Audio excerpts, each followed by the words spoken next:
হযরত আব্দুল কাদের জিলানী নাম শুনছেন নি আপনারা?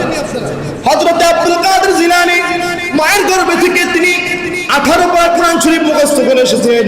তার মা প্রতিদিন কোরআন তেলাওয়াত করতেন, প্রতিদিন আল্লাহর দরবারে কাঁদতেন। আব্দুল কাদের জিলানীকে আল্লাহ পাক রব্বুল আলামিন এমন ক্ষমতা দিবেন, এমন ক্ষমতা দিবেন। আল্লাহ বলেন, ও জগতের মানুষ, ও বন্ধু, আমার রাসূল সাল্লাল্লাহু আলাইহি সাল্লাম বলতেছেন, আব্দুল কাদের হুজুর গাউসে পাক কে আল্লাহ রাসূল এত ক্ষমতা দিবেন। বলে, ও গাউসে পাক, তোমার মা তোমাকে গর্ভ অবস্থায় প্রতিদিন কোরআন শরীফ তেলাওয়াত করেছে, প্রতিদিন নামাজ পড়েছে, প্রতিদিন তাহাজ্জুদের নামাজ পড়েছে।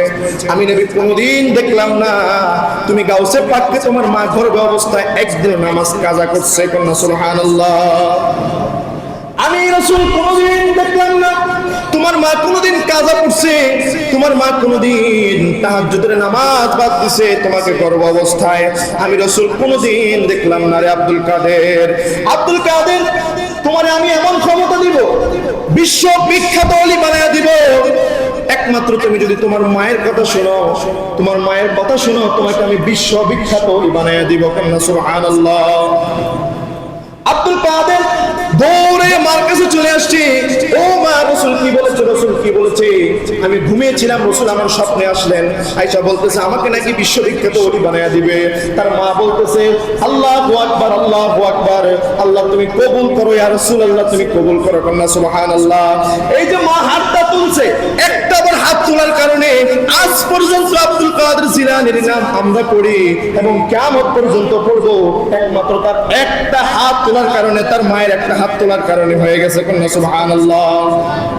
শুধু তাই নয়, তাই নয়, আব্দুল কাদের জিলানী রাহমাতুল্লাহি আলাইহি তিনি হচ্ছে ওলিদেরও ওলি, পীরেরও পীর। তিনি ওলিদেরও ওলি, পীরেরও পীর। তার কদম রয়েছে বিশ্বের শত শত ওলির গাড়ের মধ্যে। তার কদম রয়েছে বিশ্ববিখ্যাত যে অলিগুলো দেখছেন, বিশ্ববিখ্যাত যে আবেদ শর্মাদানি, শাহরাস্তি বগদাদি রহমাতুল্লাহ আলাইহি, শাহজালাল শাহপরান, যে সমস্ত ওলি আল্লাহ দেখছেন, আব্দুল কাদের জিলানীর কদম মোবারক তাদের ঘাড়ের মধ্যে আছে। কন্যা সুবহানাল্লাহ। আব্দুল কাদেরের কদম আছে সমস্ত ওলির কাদের মধ্যে, আর আব্দুল কাদেরের কাদের মধ্যে আছে আমার দয়াল নবীর কদমে পাক। দয়াল নবীর কদমে পাক আব্দুল কাদের গায়ের মধ্যে যখন লেগে গেছে, আব্দুল কাদের বলল ইয়া রাসূলুল্লাহ, ইয়া রাসূলুল্লাহ, কেমন জানি আরাম পাচ্ছি, কেমন জানি আরাম পাচ্ছি।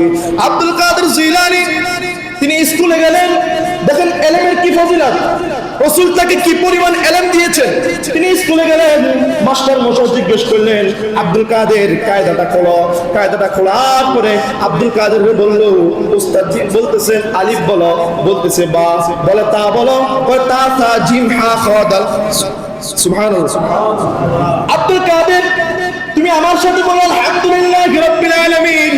আব্দুল কাদের বলতে লাগলেন আর রহমানির রহিম, বলে মালিক ইয়াউমিদ্দিন বলো। আব্দুল কাদের বলতেছেন ইয়্যাকা না'বুদু ওয়া ইয়্যাকা নাস্তাঈন। সুবহানাল্লাহ।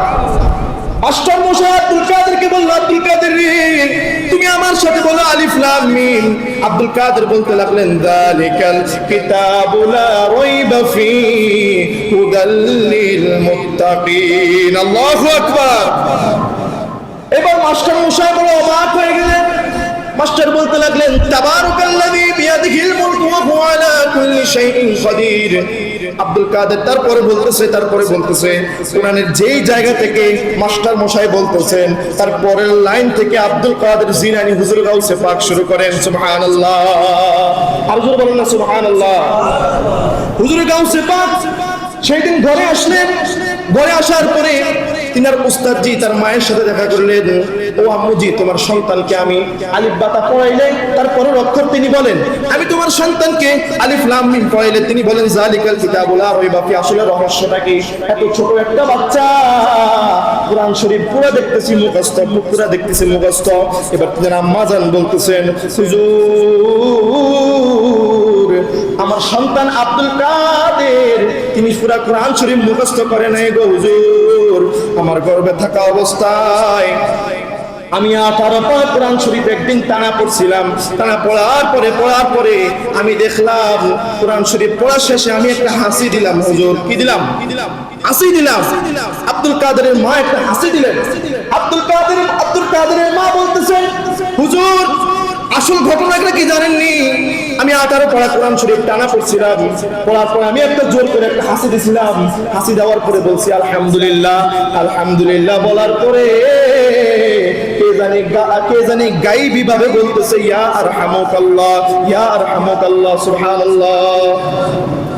এবার উস্তাদ জি বুঝতে পারলেন না, ও মুঝে তোমার সন্তান মনে হয় সেটা ছিল। আমি জানি না, আব্দুল কাদের মনে হয় অনেক বড় একজন ওলি। ছোটকালে এত সুন্দর করে কোরআন শরীফ তেলাওয়াত করে কোনো বাচ্চাকে দেখলাম না। ও আম্মুজি, তোমার সন্তান আব্দুল কাদের মনে হয় ওই দিন তোমার হাসির উত্তর দিছিল, ওই দিন তোমার হাসির উত্তর তোমার আব্দুল কাদের দিয়েছিল। তার পরবর্তীতে রিচার্জ করে দেখা যায় আব্দুল কাদের নিজের মুখ থেকে বলতেছেন, আম্মুজি রে, তুমি যখন খাবার খাইতা আমি নিজের চোখে দেখতাম, তুমি যখন হাসি দিতা আমি নিজের চোখে দেখতাম, তুমি যখন কোরআন শরীফ তেলাওয়াত করতে আমি নিজের চোখে মুখস্থ করতাম। আল্লাহু আকবার। তুমি যখন কোরআন শরীফ মুখস্থ করতে আমি নিজের চোখ দিয়ে মুখস্থ করতাম, তুমি যখন খাবার খাইতা আমি খাবার খাইতাম। ও আব্দুল কাদের, তোমাকে এত ক্ষমতা দিছে কে? এত ক্ষমতা দিছে কে?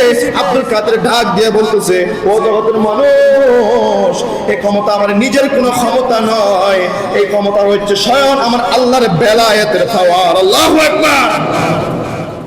বেলায়েতের পাওয়ার আমার রাসূল আব্দুল কাদের জিলানীকে দিয়েছিলেন। আব্দুল কাদের জিলানী তিনি একটা মজলিসের মধ্যে বসে আছেন, এইভাবে একজনের ওয়াজ করতেছেন। আব্দুল কাদের জিলানী ওই কর্নারে বসে আছেন, বসে বসে দেখছেন কি বলতেছে। সমস্ত ওলিরা সামনে বসে আছে, সাধারণ মুসল্লিরা নয়। তিনি চিন্তা করতে লাগলেন, আমি যে মজলিসের মধ্যে বসে আছি, সেই মজলিসের মধ্যে বসে আছি, তারা আমার নবীর কথা বলতেছে না, তারা শুধু নিজেদের কথা বলতেছে, নিজেদের আলোচনা করতেছে। আব্দুল কাদের কোণার মধ্যে বসে চিন্তা করতে লাগলেন, আমি যদি সবার সামনে আমার রাসূলের শান ও মান আমি যদি এই মজলিসে তুলে ধরতে পারতাম, আমি আব্দুল কাদেরের কাছে অনেক শান্তি লাগতো, অনেক শান্তি লাগতো।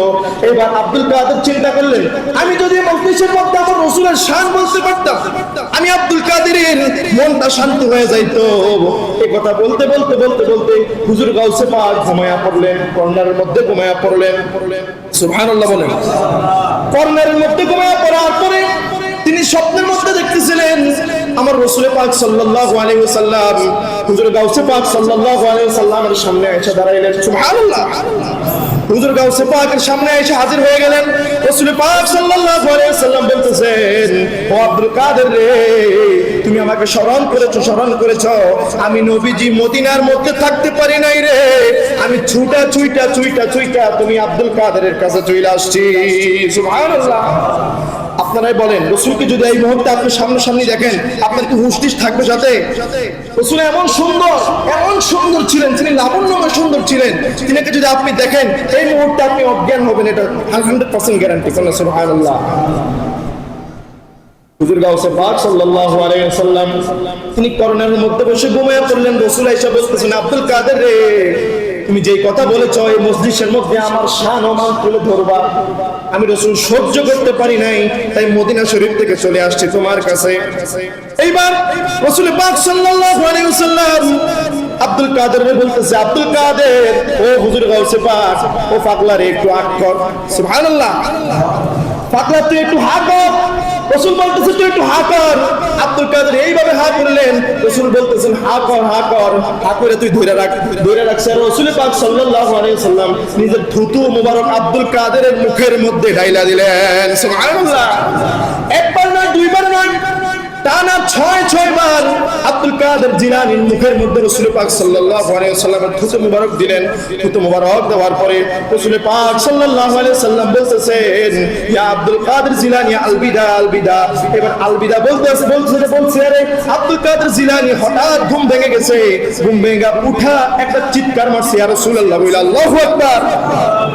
একটা চিৎকার মাইরা বলতেছে, ইয়া রাসূলুল্লাহ, আপনি যায়েন না, আপনি গেলে আমি আব্দুল কাদেরের কি হবে গো ইয়া রাসূল, আপনি যায়েন না।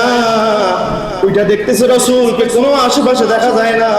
রাসূল চলে গেছেন, তার নিজ গন্তব্যে চলে গেছে। এবার আব্দুল কাদের স্বপ্নে দেখলেন তার মুখের মধ্যে